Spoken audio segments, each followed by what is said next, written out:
We're here in Canary Wharf. SAI Global have been at the Gartner Security and Risk Management Summit for the last 2 days.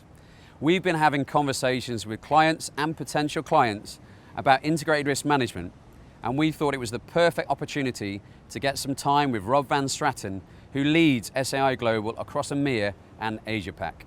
We're looking forward to hearing what he's got to say. Hi Rob, thank you for joining us.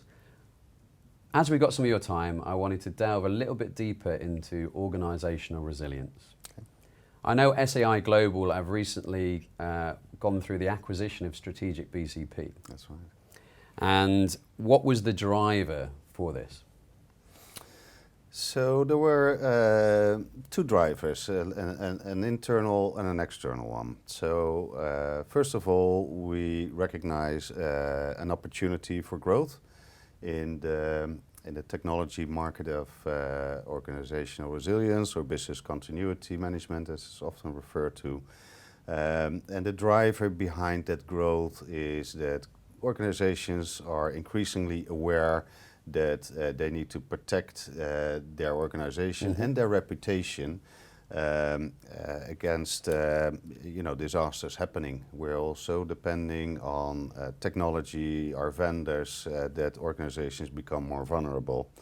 And in nowadays transparent world, you can't just be out of service for 4 days and be in the news and all of that.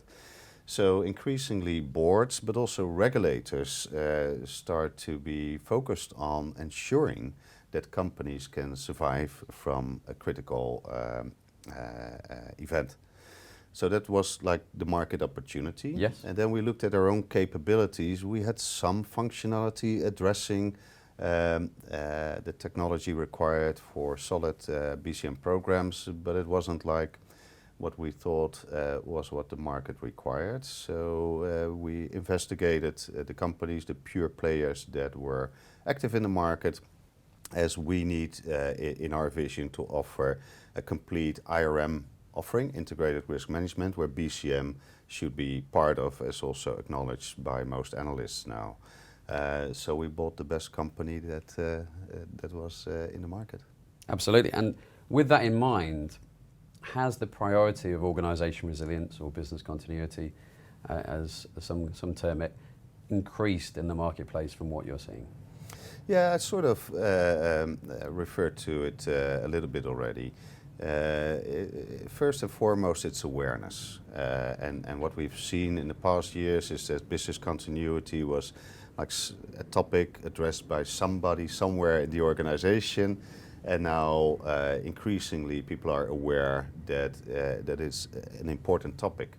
Not only should you have a good business continuity program, it should be rehearsed, it should be solidified by technology, and it's important to free up funds to make sure that your organization can recover from a critical situation. And there are statistics out there that make you think 43% of companies never recover from a critical incident, like your network's going down for a couple of days. Yeah, and there's one recently which I heard a story from a client where they had a data center that remained in an African nation, where the rest of the data centers had taken on a virus, and it was only by chance that data center was still online because it was going through some maintenance that they were able to restore it. So those figures are very accurate.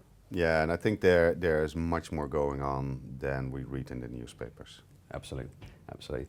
And finally, what advice would you give ahead of organisational resilience or business continuity with regards to analysing their current state and where they should be going to a future state? Yeah, so it all starts with a business impact analysis. You need to first understand what your critical assets are that support your processes. Processes require things that can be IT applications and the underlying systems. It can be vendors, it can be anything. And you first need to understand what your critical processes are, what the impact is to your organization if these processes fail, and how long you can afford them to fail, and how you solidify these things being available for you within the required time to get it back up and running. What I've seen is that it's almost impossible for a bigger and complex organization to do that without sophisticated software tooling that helps you to identify the dependencies and is able to help you to react in a critical situation. And from my side as well, I'm seeing that there's a lot around the accountability and people knowing what they need to be doing at the right time. And without that automation, I presume that's a difficult thing to achieve. It is, and I've heard a couple of stories where people had spreadsheets and the like with their business continuity programs, and then the networks were down, and you couldn't access the spreadsheets or not even find the phone numbers of the people that you need to alert. So. Yeah, and it's a very similar story actually, where the actual papers were in the building where they couldn't get to actually find out what to do in that incident, right? But no, it's been a fantastic few minutes with you talking about business continuity, organisational resilience. Thank you for your time. Good to be here, Lee. We've learned a lot from our conversation with Rob today, and we've also learned a lot from our conversations with our clients and potential clients. I hope you have too, and thank you for joining us.